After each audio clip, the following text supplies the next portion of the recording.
இன்னைக்கு தேதிக்கு 8000 9000ன்ற பிரைஸ்க்குள்ள ஒரு ஃபோன் வாங்கணும்னா இந்த ஃபோன் உங்களுக்கு ஒரு ஆப்ஷனா இருக்கும். இதுதான் போக்கோ புதுசா லான்ச் பண்ணியிருக்கிற போக்கோ C75 5G. இந்த ஃபோன்ல என்னென்ன விஷயங்கள்லாம் இருக்கு, அது எப்படி இருக்கு, பிளஸ் என்ன மைனஸ் என்ன எல்லாத்தையும் இந்த வீடியோல பார்ப்போம். ஸ்டார்ட் பண்ணிடலாம். ஃபர்ஸ்ட் டிசைன் பார்த்தீங்கன்னா அது ரொம்ப யூனிக்காவே பண்ணியிருக்காங்க.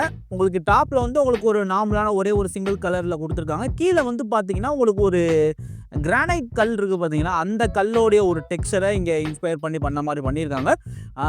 ஓகே, ஓரளவுக்கு இது பார்க்க நல்லா இருக்குது. ஆப்வியஸ்லி டிசைன்றது சப்ஜெக்டிவ் தான். உங்களுக்கு இது பிடிக்கலாம் பிடிக்காம போகலாம், அங்கே விருப்பம் தான். ஸோ எனக்கு இது பார்க்குறதுக்கு நல்லா தான் தெரியுது. உங்களுக்கு அது எப்படி தெரியுதுன்றதை நீங்கள் கீழே கமெண்ட் பண்ணுங்கள். தென் கேமரா மாடியூல் அப்படின்னு பார்த்தீங்கன்னா மேலே உங்களுக்கு பெருசாக கொடுத்துருக்காங்க. 4 கேமரா இருக்கிற மாதிரி இருக்கும். பட் ஆக்சுவலாக யூஸபுளாக இருக்கிறது ஒரு கேமரா தான். அதை பற்றி நம்ம அடுத்து பார்ப்போம். ஸோ இப்போதைக்கு கேமரா மாடியூல் இங்கே உங்களுக்கு நல்லா பெருசாக கொடுத்துருக்காங்க. கீழே பாட்டமில் உங்களுக்கு ஒரு mic USB type C port, அப்புறம் ஒரு மோனோ ஸ்பீக்கர் கொடுத்துருக்காங்க. டாப்ல பார்த்தீங்கன்னா உங்களுக்கு ஃபிளாக்ஷிப் ஃபோன்ல கூட இல்லாத ஒரு விஷயம் இருக்கு, 3.5mm ஜாக். தென் அப்படியே ரைட் சைடு பார்த்தீங்கன்னா உங்களுக்கு எப்பயும் போல power button and volume button சேர்த்து கொடுத்துருக்காங்க. இந்த பவர் பட்டன்லேயே உங்களுக்கு ஃபிங்கர் பிரிண்ட் சென்சார் இருக்கு, அதுவும் இங்கே பார்க்காம உட்காது. தென் லெஃப்ட் சைடில் உங்களுக்கு சிம் ட்ரே இருக்கு, டுவல் சிம் பிளஸ் ஒரு SD கார்டு சேர்த்து நீங்கள் யூஸ் பண்ணிக்கலாம். தென் அடுத்தது ஃப்ரண்ட்ல டிஸ்பிளே. இந்த ஃபோனில் உங்களுக்கு ஒரு 6.88 இன்ச் கொண்ட ஒரு HD பிளஸ் டிஸ்பிளே கொடுத்துருக்காங்க. இது ஒரு LCD பேனல் தான். ஸோ LCD பேனல் அப்படின்றதுல இந்த கோடுலாம் விழுந்துருமோ அப்படின்ற மாதிரியான பயம் உங்களுக்கு தேவையில்லை, அந்த மாதிரி ஒரு நினைப்பே உங்களுக்கு தேவையில்லை. ஸோ ஏன்னா LCDயில் கோடு விழுறதுன்ற பிரச்சனை இருக்காது. ஸோ அப்படி பார்க்க இது ஒரு பிளஸ் தான். அதே மாதிரி LCD-யாவே இருந்தாலும் இதுல 120 Hz refresh rate சப்போர்ட் கொடுத்திருக்காங்க. சோ யூஸ் பண்றதுக்கு உங்களுக்கு ஃப்ளூயிடா இருக்கும் எப்பவும் போல. தென் அதே மாதிரி இந்த டிஸ்ப்ளேக்கு உங்களுக்கு ட்ரிபிள் TUV சர்டிஃபிகேஷன்ஸ் இருக்கு அப்படினு சொல்லிருக்காங்க உங்களுடைய ஐ கம்ஃபர்ட்டுக்காக.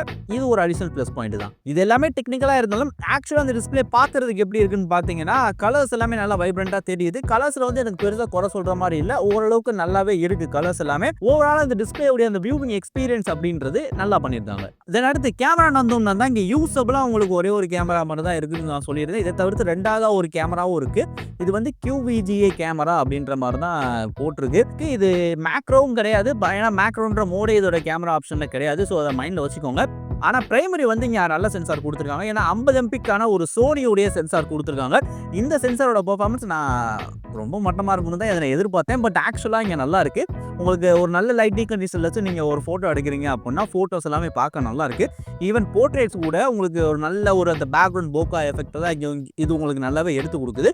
அந்த வகையில் இந்த ஒரு கேமரா நல்லா பெர்ஃபார்ம் பண்ணுது. ஓவராலாக இந்த ப்ரைஸ்க்கு நீங்கள் பார்க்குறப்ப இதில் எடுக்கக்கூடிய ஃபோட்டோஸ் உங்களுக்கு ஒரு டீசெண்டான இமேஜே கொடுக்குது. தென் செல்ஃபிக்கு உங்களுக்கு 5 MPக்கான செல்ஃபி கேமரா கொடுத்துருக்காங்க. அதுவுமே உங்களுக்கு ஓகே அப்படின்ற லெவலில் தான் இருக்கு. லைட்டிங் நல்லா இருந்துச்சுன்னா ஃபோட்டோஸ் கொஞ்சம் பார்க்க நல்லா இருக்கு. அடுத்து பெர்ஃபார்மன்ஸ் தான் இந்த ஒரு ப்ரைஸ்க்கு வந்து ரொம்ப முக்கியம். இதில் வந்து Snapdragon உடைய 4S Gen 2 ப்ராசர் கொடுத்துருக்காங்க. Snapdragon ப்ராசர் கொடுக்கறதே பெருசு இந்த ப்ரைஸுக்கு. இந்த ப்ரைஸ்க்குன்னு வர்றப்ப மேக்ஸிமம் ஒரு யூனிசாஃப்ட் ப்ராசரோ இல்லை மீடியாடெக் ப்ராசரோ கொடுத்துட்டு போயிருந்த வரிசையில் Snapdragon ப்ராசர் இருக்கு. இதோடைய அன்டர்டு ஸ்கோர் உங்களுக்கு 3.5 lakhs கிட்ட வருது. ஆப்வியஸ்லி இது ஒரு கம்மியான ஸ்கோர் தான். பட் இந்த ஃபோனை ப்ரைஸ் பாயிண்ட்லேருந்து பார்க்குறப்ப ஓகே அப்படின்ற மாதிரி தான் இருக்கு. இது கம்மியாக இருந்தாலும் நீங்கள் டே டு டே யூஸ் பண்ணுற உங்களுடைய யூசேஜில் இதில் எனக்கு பெரிய விதமான எந்த விதமான பிரச்சனை இருக்கிற மாதிரி தெரியல. அடிக்கடி ஸ்டார்டர் ஆகிட்டு இந்த மாதிரியான இஷ்யூ இல்லை.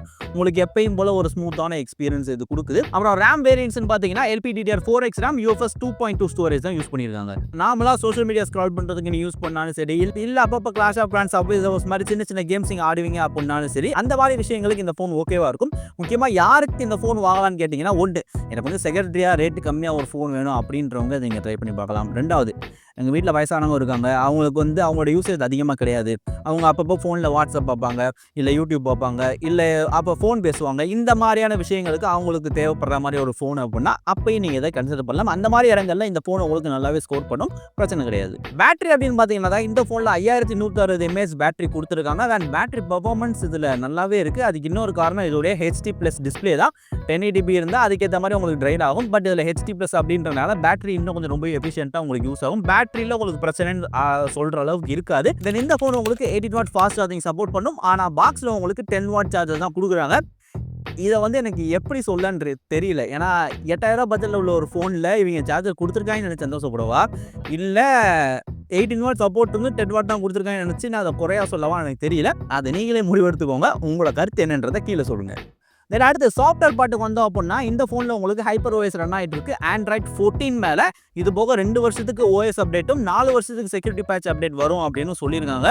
ஸோ இந்த ப்ரைஸ் உள்ள ஃபோன்ஸுக்கு அருமையான விஷயம் தான். அதே மாதிரி இந்த ஹைப்பர் ஓஎஸ் எக்ஸ்பீரியன்ஸும் பார்த்தீங்கன்னா நிறையவே ப்ளோட்வேர்ஸ் இருந்துச்சு, பட் எக்கச்சக்கமாக அன்இன்ஸ்டால் பண்ண முடிஞ்சுது. ஸோ அதை அன்இன்ஸ்டால் பண்ணிட்டு நீங்கள் யூஸ் பண்ணுறப்போ உங்களுக்கு கிட்டத்தட்ட ஒரு நல்ல ஒரு ஸ்மூத்தான எக்ஸ்பீரியன்ஸ் கிடைக்குது. ஆனால் அந்த ஹார்ட்வேருடைய ரெஸ்ட்ரிக்ஷன்ஸ்னால சில இடங்களில் ஸ்டட்டர்ஸ் அண்ட் லேக்ஸ் ஃபீல் பண்ண முடியுது. அது ரொம்ப அதிகமாக இல்லை, சில இடங்களில் முடியுது. ரைட்டா? ஸோ இதுதான் இந்த ஃபோனில் இருக்கக்கூடிய விஷயங்கள். இப்போ நெகட்டிவ்ஸ் அப்படின்னு பார்த்தோம்னா இதோடைய அந்த 5G விஷயத்தை பற்றி நம்ம சொல்லலாம். ஏன்னா இந்த ஃபோனை வந்து நீங்கள் ஃப்ளிப்கார்ட்டில் பார்த்தீங்கன்னா இதோடைய 5G ஒர்க் ஆகிறது ஜியோவில் மட்டும் தான் ஒர்க் ஆகும் அப்படின்னு அவனே போட்டிருக்கான்.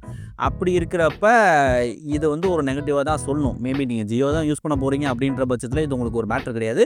பட் மற்ற நெட்வொர்க் யூஸர்ஸ் இந்த ஃபோனை வாங்குறப்ப இப்படி ஒரு ரெஸ்ட்ரிக்ஷன்ஸ் இருக்குது அப்படின்றத நீங்கள் தெரிஞ்சுக்கணும். ஸோ இது வந்து ஒரு நெகட்டிவ் தான். ரைட்டா? இதை தவிர்த்து இந்த ஃபோனில் இந்த ப்ரைஸ்க்கு நெகட்டிவ்னு சொல்கிற அளவுக்கு எதுவும் எனக்கு பெருசாக தெரியல. ஓகேவாக தான் இருக்குது. ஸோ இந்த ஃபோனை நீங்கள் ஃப்ளிப்கார்ட்டில் வாங்கிக்கலாம். இது 8500 ப்ரைஸ் பண்ணியிருக்காங்க இதோட ஸ்டார்டிங் வேரியண்ட்டை. பட் ஆனால் ஃப்ளிப்கார்ட்டில் பாருங்கள் ஒரு 500 கூப்பன் இருந்துச்சுன்னா அதை யூஸ் பண்ணி நீங்கள் 8000 வாங்கிக்க முடியும். நீங்கள் பார்க்குறப்ப அது இருக்குமான்றது எனக்கு தெரியல. நான் வீடியோ ஷூட் பண்ணுறப்ப இருந்துச்சு. ஸோ உங்களுக்கு எப்படின்றத நீங்கள் செக் பண்ணிக்கோங்க. ரைட்டா? ஸோ இவ தான் அந்த ரிவ்யூ. ரொம்ப நாள் கழிச்சு வீடியோ போட்டிருக்கேன்னு நினைக்கிறேன். ஸோ இந்த வீடியோ எப்படி போகிறதுன்னு தெரியல. பட் ஸ்டில் நிறைய வீடியோ இருக்கும் மக்களை வரிசையாக ஒன்றா வந்துகிட்டே இருக்கும்.